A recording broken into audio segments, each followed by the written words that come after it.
I'm asked to speak about does the Constitution work? And so Chris Ann's answer was no. And so my answer is going to be no, but. So I'm going to do the no, I'm going to elaborate the no, and then I'm going to get to the but. But I think as history shows, it's kind of the but that is the important piece. And actually Chris Ann has already said as much, but maybe in different words. So of course the idea here is we've got an American, a Native American and a Brit, right? It's like the beginning of a joke, isn't it? Walk into a bar and order a pint of liberty. I don't want So where are we? Where are we in the United States? We are NDAA. We are Patriot Act. We are whatever these strange Federal Reserve notes are about. We are the surveillance state. We are, in fact, now a big red line through pretty much every Bill of Rights, every right in the Bill of Rights, pretty much. So it's all gone. So you might say if the founders wrote the Constitution to help us preserve our liberties, some of which are indicated in the Bill of Rights, as Chris Ann said, the Constitution doesn't give us our liberties, it merely enumerates some of them. Then by definition it's a failure, right? Because that's not where we're at. But the people who wrote that Constitution, they never thought that Constitution, as again Chris Ann said, was going to do anything just because it existed. It's a piece of paper. You might say it's a set of ideas, but neither bits of paper nor sets of ideas have any value unless somebody does something with them, right? I mean, that's kind of obvious. So it's kind of like saying, I have a power drill. Does the drill work? And it's sitting in the box. Well, it's not working, right? You only know if the drill works if you take it out of the box and you try and build something with it. So, and I think in the injunctions that the founders made, and have been made through the ages, as we have written documents that point to liberties, they've always said, it isn't, we'll give you the drill, but it's not about the drill. It's about the person who takes the drill out of the box and uses it when you need to use it. So, Chris Ann used the word tool. The Constitution is a tool. But it's kind of not fair to assess it, right, as, is it working, is it working when it's switched off, right? What would happen if we took it out of the box and used it? Would it work then? Have we tried to do that? Not only do we have the NDAA and the Patriot Act and all of these innumerable failures, you might say, of the Constitution, we have a president. And this isn't about Obama, this is systematic. It was the same under Bush, it's been the same for a while. Who is more of a monarch than the monarch against whom the independence of this country was established, right? Let us be clear, King George III did not have the power and didn't seek to exercise the power that is exercised every day by our president in the form of executive orders and so on and so forth. And as Chris Ann has pointed out to me personally, of course, there's nothing wrong with an executive order per se when used for what executive orders are supposed to be used for. But when you have government through executive agency rather than through the legislature, and you can execute orders that direct those agencies, this is monarchy, right? I mean, this is, what does monarchy mean? It means power of one. Now, obviously, it's not an absolute monarchy. That would be silly to say that. But then, there's very few times when even the British, in the genealogy of the Constitution, actually had an absolute monarchy. I mean, even the Anglo-Saxons didn't have an absolute, not by far, right? So we now have a form of monarchy by which, let us say, loosely, there is one who exercises more power than anybody else. Now, pretty much every society has a monarch. They might not call it a monarch, right? Like the British have the Queen, that's the monarch. Now, this is really quite interesting, isn't it? Because there is nobody in England, including the monarch and the Prime Minister, who exercises anything like the power of the American monarch, I mean president. Okay? So there is some genius in the British system, and it wasn't done out of somebody sitting down and coming up with it. It's kind of organic. But it is the same organic that brought us 1776 in the United States of America, right? It's the same process that started, incidentally, in 1014. Juliet asked me to mention this. It is this process of constitutional liberty, the establishment thereof, is 1,000 years old this year. The first constitutional document in the Anglo tradition, in a broad sense, was in 1014, when, and this will all sound familiar, you see there's nothing new under the sun, right? There was a king, King Ethelred II, his throne was usurped by a Dane. His name was Swann. Swann usurped the throne. Swann died soon after taking the throne, and so Swann was a Dane, he was a foreigner. So the Anglo-Saxons wanted one of their own to be their king, and so they went back to the last Anglo-Saxon king, Ethelred, and said, okay, Ethelred II, you can be our king again, but you were up to shenanigans the last time. So we're going to need you to sign some pledges. Like that overtaxation thing, that's got to stop, right? 1014, okay? That cronyism thing, it's got to stop, right? Nothing new under the sun.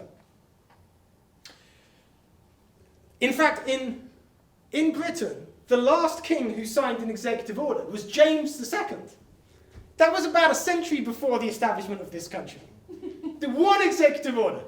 The British kicked his ass out. They called up this dude in the Netherlands and said, we want you because our guy's up to all kinds of shenanigans, right? Okay, so as Chris Ann said, this is nothing new. Now actually, when they kicked out James in 1687, the Glorious Revolution, 1688, 89, which resulted in Bill of Rights, etc., this wasn't dissimilar. But I'm thinking about who and when does the tool get taken out of the box, right? So this is kind of what this is all about. I want to tell you about another little historical story, which I told Chris Ann a week ago. I'm dying to tell an audience. So finally now, I'm going to tell you this. Because this is the little piece of history that kind of on the surface, it kind of doesn't fit. But I think this is the one piece of history that will make the bigger point here. And also speak to your point, sir. Okay? This is not the first time that in the Anglo tradition, the king was rejected, a republic was established, and a king by another name, today it's president, before it was Lord Protector, right, became, a dictator, who, by the way, was militarizing society and doing all of these kind of things that, to varying extents, we're getting, unfortunately, increasingly used to. So this was the 11-year republic. This was the 11-year republic. And basically, I'm talking obviously about Oliver Cromwell. And Oliver Cromwell was, he was a tyrant, and that became increasingly evident through his republican rule. And even the few cronies that he had packed the rather bare-bones parliament with to support his rule, they realized this was getting really, really bad. And it was really the first time that Britain had seen a government through the barrel of the gun. Basically a military government. So here's the question. Here's why this story is so cool to me. What did the British do to Cromwell to force him to stop? What did they write another Charter of Liberties? What did they actually do? What did they try to get him to do?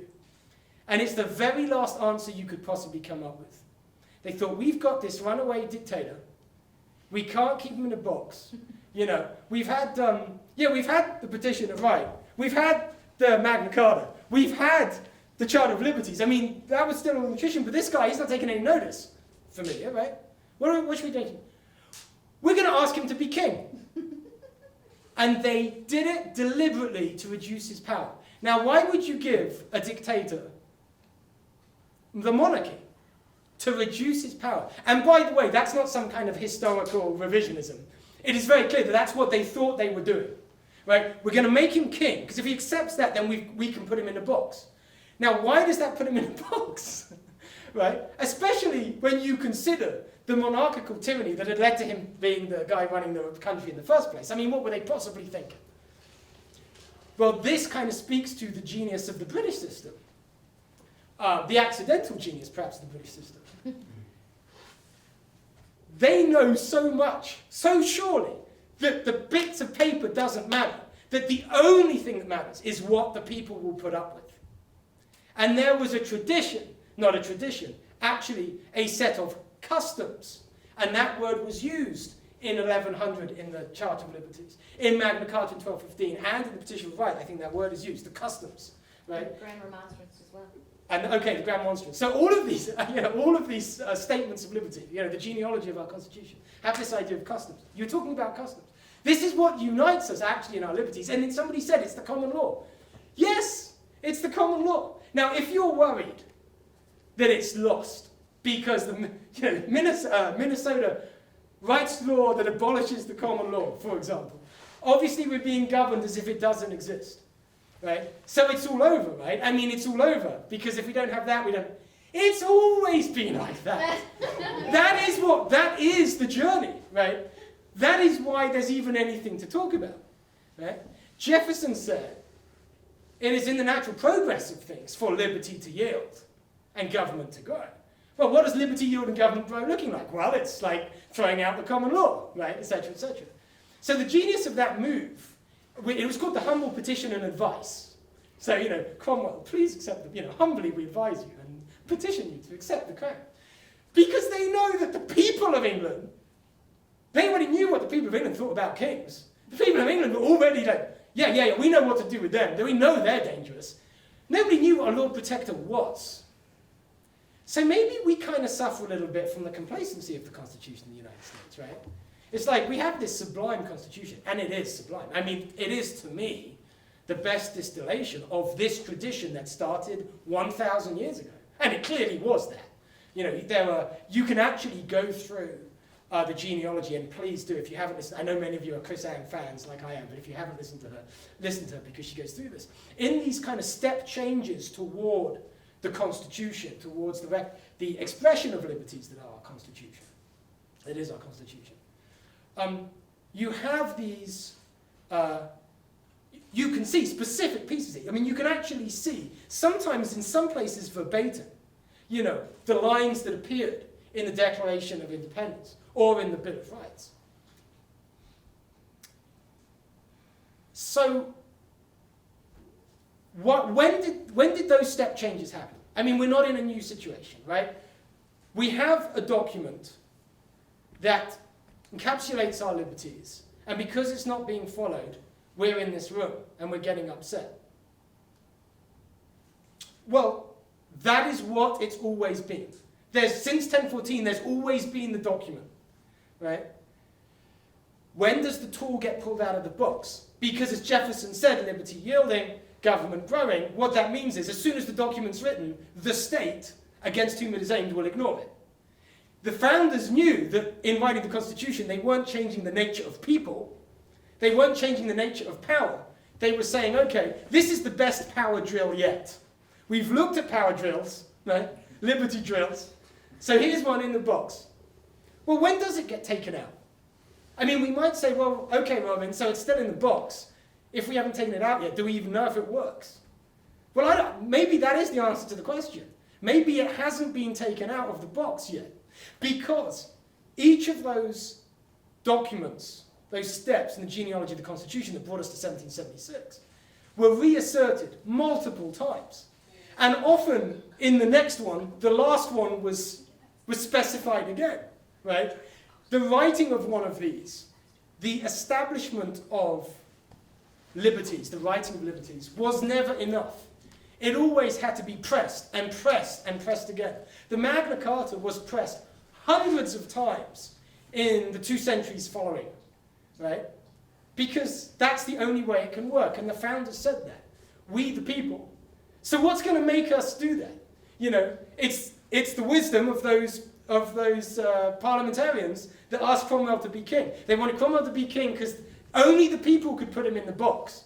Only if Cromwell was king would the people realize that they had to activate those ideas that were in those documents. So here we are now. What makes people activate them? I mean, when will we pull the power drill out of the box and try to do something with it? Well, and this speaks to the point, it's too late. Do you know how many people I meet who think exactly the same thing as you? Do you know what? You're so not the only one. right? There's quite a lot of us, and the numbers are growing. And again, through history, nothing new under the sun. When do the numbers start growing? When do we stand up to the thing that Jefferson said would always happen, constitution or not? You know, because Jefferson didn't say liberty will yield, government will grow, unless we have this really awesome constitution, right? Nobody, they didn't think that. You know, we heard a quote today about from Koerner, Samuel Adams, saying it's all about the knowledge and the virtue of the people. Really, that's it. Mm-hmm. Yeah. So when does the drill get pulled out? When do we actually try and activate we the people? Because it's only us that can use it. When will we activate these ideas? When can we find out if the Constitution actually works? Well, again, I mean, this is a very broad brush, and it seems like really stupid almost to do this and say, I'm just going to generalize 1,000 years of the history of liberty in like one sentence. Our rights will be removed by power because power always wants to increase its scope. Actually, that's kind of just human nature. We don't act until we feel we're losing something. That's when the power drill gets taken out of the box. So if somebody writes the Patriot Act or the NDAA, right? Well, let's say the Patriot Act, and you lose your right to due process. Fundamental right, centuries and centuries old. Then I'm not going to feel it, am I, if I don't need due process? That's political tyranny, but it hasn't affected me. It hasn't affected a lot of people. It's not yet in the culture. NDAA, surveillance state, here we go. I don't know anybody surveilling me. I can still make phone calls. My tomorrow still feels like my yesterday. Until, for example, Snowden comes along, right? Now, Snowden didn't actually tell us anything fundamentally had changed. I was writing, I mean, not just me, loads of people were writing. People were interested in civil rights, political commentators. We were going, NDAA, my God, Patriot Act, my God. Wasn't doing anything much. Snowden comes along and he moves something from an abstract political argument. And you might say, well, it's not really abstract, it's pretty basic, right? Due process, no due process. It's hardly, you're right, it's not sophisticated, but it's still in the realm of the abstract in the sense that it doesn't affect my everyday life. And now it's kind of touching our everyday life. It feels different now. I mean, I actually am catching myself. I was on the phone with, I wasn't planning to tell this story, but this is probably a good story. It kind of proves my point. I never made this connection, but so I sent 2 Blue Republican T-shirts, please buy them outside, to the Blue Republican Missouri chair chapter the other day, and I put them in the mail on Saturday from the post office, and on Tuesday he received the envelope with the 2 T-shirts removed, replaced with an old second-hand tatty book, and the thing had been resealed and delivered on the Tuesday. So I was like, I mean, this is a federal crime. So I'm off to the post office. So he sends me pictures of the front and the back of the envelope, the book that someone had sent. I was like, what the hell? And I'm on the phone and I'm trying to sort it out, and I call him up. I say, Ismail is his name. You know, this, and he's shocked and I'm shocked. And I had a moment of, is somebody trying to tell me something? I mean, I've started kind of a liberty organization, and I mean, the thought crossed my mind, and then I was like, it can't be. I mean, yeah. And I'm on the phone to Ismail saying, NSA guys, if you're listening, you. You know, and that's not the first time. You know, phone calls are having that now, right? You know, you want to have a sexy Skype? You know, who else is watching, right? I mean, it's starting to affect everyday life. And this is the point. When I believe that something I have always had, and I had yesterday, I will not have tomorrow. When I'm losing something, right? People don't fight for something. They fight to keep stuff, right? We know that, right? Armies will fight for their homeland a lot more effectively and for a lot longer than they'll go and invade some other country that they have no identification. But we feel these liberties. The Constitution, you know, the Constitution it's what's self-evident. That's so important. The founders said, life, liberty, the pursuit of happiness. These are the values that are self-evident. Not there's a lot of evidence, or not they're quite obvious if you think about it. Self-evident, meaning that we as human beings, when we hear them, they resonate immediately. It doesn't matter what our political ideology is, right? Each of these steps in history towards liberty, including 1776, was an offense against my human nature as someone with life and liberty. 1776 didn't happen because, the Patriot Party educated a bunch of people in this new political philosophy and got them all to vote Patriot and throw out the British. Right? Of course not. It was a visceral reaction against an offence. And it is then at those times, the offence of tyranny, the offence of political overreach into the culture. We're beginning that now. I think we're about to find out, therefore, if the Constitution works. Right? But actually, also, well, let's look at history. When we've been here before, in these instances that brought us the Bill of Rights, that brought us the Magna Carta, that brought us the Charter of Liberties, that brought us the Petition of Right, that brought us even the humble petition and advice, where they kind of did a weird one. It was that harnessing of just a basic, we've been pushed too far, we're going to push back. And in each case, in knowing that they're against the wall, the people are against the wall, that is when they look to what is in their civic identity. This is true in the Anglo tradition. I don't think this is true in all cultures, in all traditions. But in our tradition, going back 1,000 years, consistently, we pull the drill out of the box, right? Magna Carta got pulled out of the box so many times for hundreds of years, the Bill of Rights and so on and so forth. That's what they were doing at the time of the American founding. They were pulling out of the box those drills, right? I'm pushing the drills analogy a bit much. I hadn't planned on doing that, but you know what I mean. It's the tool. But actually, here's the problem here, and here is the but. So it doesn't work until you turn it on, you put it out of the box, and we're going to see, when we're pressed and we're backs against the walls, and we will look to our identity, our civic identity, our liberal, in the proper sense, small L identity that's in these documents. But actually, the Constitution is actually working even whilst it's in the box, I think. Because I couldn't do what I do. Bringing people together across party lines. By the way, if you hadn't worked it out, blue is the Democrat color, Republican, right? So it's that's the thing. And blue versus red, the mix is, we're not playing your divisive games anymore because it's not left or right that has the answers, right? You've both together screwed us, right? It's about what the entire political spectrum has agreed upon tacitly that has brought America to where it is. People are starting to wake up. My article got traction in 2011. You voted for Obama because you like civil rights, crony corporatism, and you don't like preemptive war. Hey, guess what? Now you've seen Obama. Cross-party lines. That worked. All of these people on, I call them the soft left, went to Ron Paul because they just realized the typical accounts don't work anymore. It's what happens when the backs are against the wall, right? And it's really interesting. We're really seeing this. The culture really is starting to feel it. And we're seeing that not just one side is the problem, and not just one side is therefore the solution.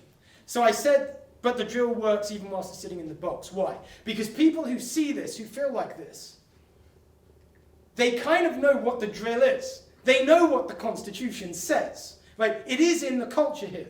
These ideas are in the culture. The ideas that inform the Constitution, they are out there in mainstream media. People do just talk about, without thinking, freedom of speech, right to due process. Now, in the country that I come from, although in Britain, I think that you couldn't get away so easily with the kind of governmental tyranny that you can get away with in the US, precisely because actually, and this is a cultural phenomenon, it's a cultural phenomenon that Americans are actually very deferent towards authority. The British really are not. That makes maintaining liberties in one respect in England a lot easier, right? Americans, I think, can be pushed farther, and they don't want to offend people. The Brits are much happier to offend, especially people with power. Not so much here. But on the other hand, in Britain, we do not have in the mainstream culture the concepts that are just kind of everywhere here. The concepts that are in the Constitution. The concepts that are in the Bill of Rights. And it's absurd when you think about it, because the tradition that brought us the Constitution is entirely British, right? Let's be clear. The American Revolution was actually not a revolution in the sense that most people think the word means. In the, we rejected all of that and went off and did something completely different, right? That wasn't the case. It was a revolution in the exact sense of the term. A wheel revolves when it goes all the way around and back to where it started. The American Revolution was a revolution in that sense, in the correct sense. Those founders were conservatives, but what they were conserving was a liberal tradition. No wonder the left-right thing doesn't work very well, right? They were just trying to protect their birthright, and as always, the birthright of the people, the traditions of the people, the customs of the people, were being taken away by the power among the people, by the state, by the body to whom the people had delegated the power. It is always that way. So in a way, well, let's be clear. The American Revolution was a civil war of the Anglosphere. Yes. It was a civil war. It was the second civil war of the Anglosphere. The first was the British Civil War, and the third was the American Civil War. But the second one was the American Revolution. Maybe the answers, maybe what we need is a little bit of the British cultural attitude, but very much with the way that the American culture is informed by the Constitution. So this is why I say that the drill, even though no one's turned it on yet, right, it's still affecting people because they know what the drill can do. So when I'm in audiences like this, when I'm in audiences of young people especially who care about where we're going and want to change it, their reference point is the Constitution. So it kind of is in the culture, right? So like I said, that it's not, so let's try and work through this analogy a bit. The drill doesn't do anything until somebody works and turns it on and tries to use it. The Constitution doesn't work unless the culture turns it on and tries to use it. But the ideas of the Constitution are in the culture. So it's almost like the drill in the box is calling us to use it. And I think in setting those norms, in providing those concepts that are kind of uniquely present in the mainstream in the United States. You've really got to realize this. I give classes around the world. I've been in Kyrgyzstan and Slovakia and Poland and Brazil, and I give liberty seminars, and we do liberty camps, things like this. The legacy that we have here, not just the Constitution as a political document, but just the assumptions, the norms, right? What informs the debate on CNN? Crap as it is, because it is. But still, even people who don't know can tell you when the Constitution was written or who wrote it. Even those people, even people who don't care about politics, it's in the spirit here.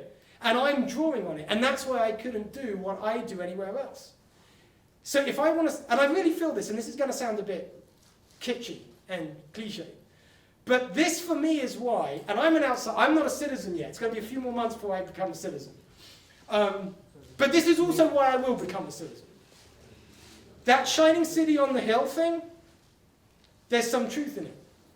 Because it happened, the historical accident is that you, soon to be we, are gifted the best expression of this Anglo tradition of liberty. You have the highest expression of it.